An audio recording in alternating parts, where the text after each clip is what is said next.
Lewis Hamilton has just exploded after new evidence from Las Vegas revealed the exact mistakes Ferrari made that ruined his entire weekend. Fresh analysis shows that his car never entered its proper performance window, and every lap he drove was shaped by errors Ferrari failed to correct when it mattered most. At the same time, the FIA stunned the paddock by disqualifying both Lando Norris and Oscar Piastri after microscopic floor measurements erased all McLaren points in an instant. Stay right here because these revelations explain why Hamilton's frustration has boiled over and why the final two races may now unfold in a completely different way. Hamilton's weekend in Las Vegas began to unravel the moment he left the garage for qualifying because the car never generated the tire temperature needed to produce competitive grip. The track surface was soaked earlier in the evening, and the cold desert air removed what little heat the tires tried to hold. The report confirms he faced understeer through every phase of a lap as the front tires refused to bite into the tarmac and the rear end drifted under throttle. Each corner became a negotiation rather than an attack, and the Ferrari lost rhythm almost instantly. By the time the session ended, he was stranded in 20th place with a deficit created not by driving mistakes, but by a car that never reached its intended performance window. As the circuit lit up under the night skyline, Hamilton understood the scale of the challenge ahead. Starting 20th on a cold street track meant he was surrounded by cars that would control the airflow around him and determine every tire behavior that followed. The report shows that each time he moved closer to a rival, the turbulence stripped the Ferrari of the front-end stability it desperately needed. The tires, already frozen from qualifying, remained too cold to deliver bite on corner entry, causing Hamilton to adjust his steering constantly to avoid losing the rear. Instead of settling into a rhythm, he spent the opening laps fighting to keep the car within its limits. The early laps demonstrated how quickly the midfield could trap a driver with a car that requires clean air to perform. Hamilton attempted to build tire temperature through long loaded corners, but the moment he approached a row of slower cars, the balance disappeared again. Each lift for safety removed more heat from the tire surface, and each correction cooled the rear further. The report confirms that his strongest laps came only when he had small pockets of free track ahead, yet those periods were rare and brief. The cold conditions turned the midfield into a moving barrier, forcing Hamilton into a pattern of reactive driving rather than proactive racing. Ferrari's strategic hope rested on an extended first stint that would allow the circuit to evolve and deliver more grip. However, this did not materialize. The cold surface remained unchanged, and the grip level refused to rise in the way the team expected. The report notes that Hamilton's medium tires never reached consistent temperature, preventing the Ferrari from stabilizing mid-corner or generating the traction needed to accelerate cleanly. For nearly 30 laps, Hamilton was forced to defend the tires while also trying to climb through the pack, a combination that removed the opportunity to generate sustained pace. Ferrari had planned for track evolution, yet evolution never came. When the race moved into the middle phase, Hamilton encountered the same issues after switching to the hard tires. These tires require more energy to ignite, and the Las Vegas circuit simply did not provide it. The report clearly states that Hamilton felt a lack of front rotation and insufficient rear grip during the opening laps of the second stint. The Ferrari refused to respond at turn-in and required mid-corner corrections that drained speed from the exits. Even as the tires slowly warmed, the time lost had already opened a gap to the points-paying positions. Hamilton finally accessed rhythm, yet too late to alter the direction of the race. The closing laps showed the clearest picture of the weekend. Hamilton finished only 8 seconds behind 9th place despite starting 20th, confirming that the Ferrari held pace once the tires reached a narrow usable zone. But the report makes it obvious that this window came far too late and far too inconsistently for Hamilton to mount a meaningful charge. The cold track, the turbulent air, and the chaotic midfield created an environment that prevented Ferrari from unlocking the performance it believed it had. By the checkered flag, Hamilton had executed a precise and disciplined drive, yet the limitations Ferrari carried into the night had already defined the outcome from a very first lap of qualifying.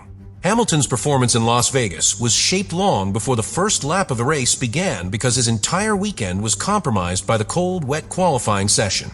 The report confirms that the tires remained below their optimal temperature from the moment he left the pit lane, creating a front end that refused to respond and a rear end that offered no dependable traction. Each corner demanded more grip than the surface could deliver, and every adjustment Hamilton made was simply a reaction to a car that never stabilized. He fought for every meter, yet the Ferrari drifted outside its ideal balance window and could not be brought back.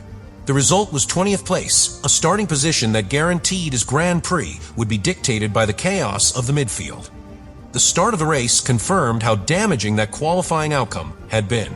Hamilton entered the Grand Prix trapped behind 19 rivals who dictated the airflow and the rhythm of the early laps. The report highlights that turbulent air stripped the Ferrari of the aerodynamic load required to achieve sharp corner entry, leaving Hamilton to wrestle a car that felt heavy and slow to rotate. Every time he inched closer to another car, the front tires lost what little temperature they carried, causing the grip to fall away even further. The opening phase of the race, therefore, became an exercise in survival rather than progression, and Hamilton had no opportunity to drive within the car's natural performance band. As the race continued, Hamilton managed to gain positions through measured judgment and superior race aircraft, but the report makes it clear that each of these advances came at a metallurgical cost.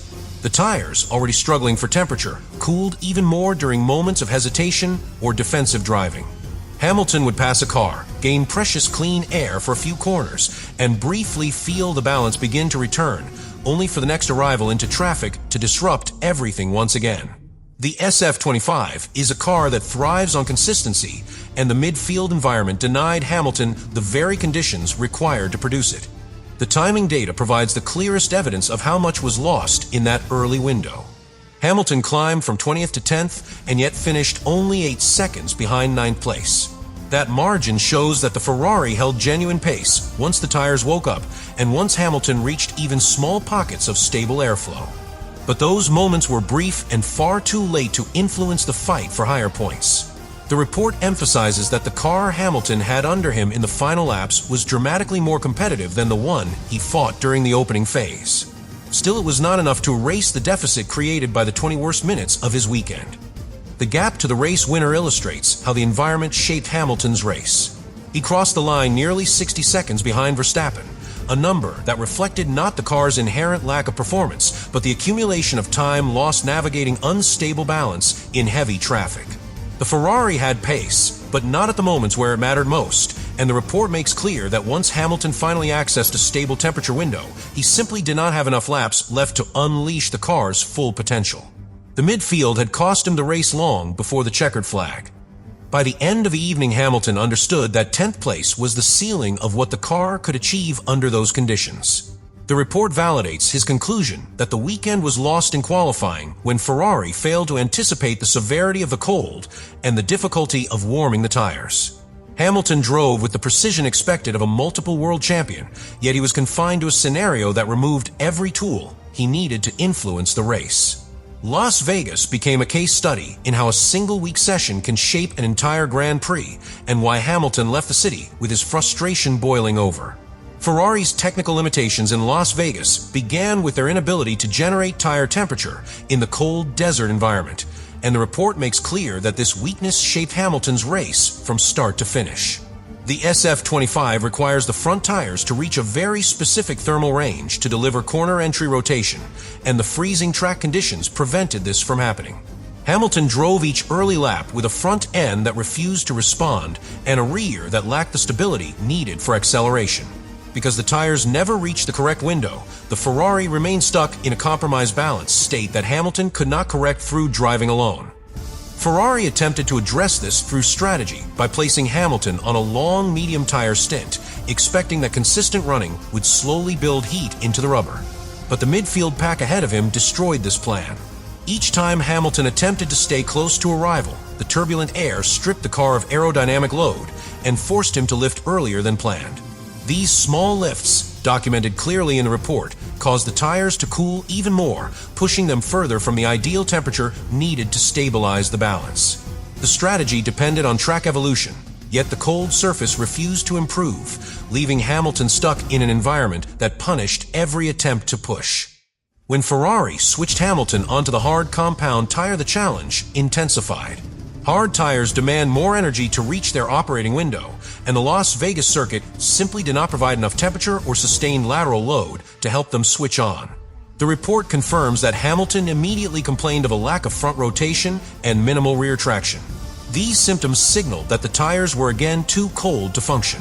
Without the heat needed to activate the compound, Hamilton was forced to drive cautiously in moments where he needed aggression. The hard tire, rather than unlocking performance, prolonged the period in which Hamilton was racing below the car's intended level. The aerodynamic sensitivity of the SF25 made these tire issues even more severe. Ferrari designed the car to perform best in clean air, where downforce remains predictable, but Hamilton spent most of the race in dense midfield traffic. The report explains that turbulent airflow destabilized the Ferrari each time he approached a rival, reducing front-wing load and making the car feel light during turn-in. This turbulence removed the aerodynamic pressure necessary to maintain tire temperature, so each attack Hamilton attempted created even more degradation and cooling.